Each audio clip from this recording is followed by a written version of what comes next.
anaknya dalam keluarga.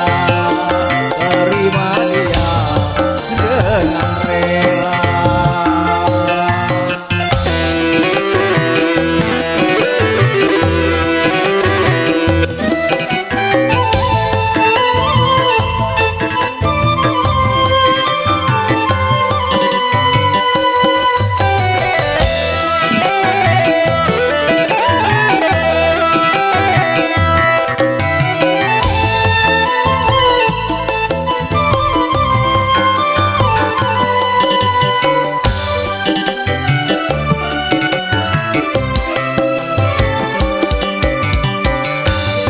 Hamil 3 bulan korban rayuan, perbuatan lelaki tak berbudi kemanusiaan.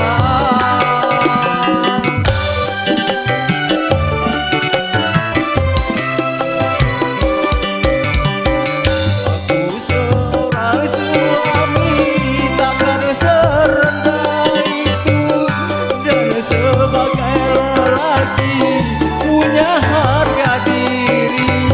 Tidak engkau kasihan dia sebatang kara, ataupun tak merasa iba engkau sesama wanita.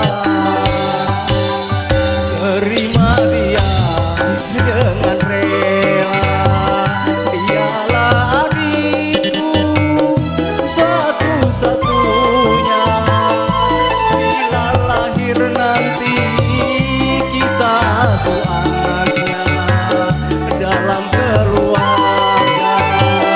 Terima dia dengan rela. Oke, terima kasih.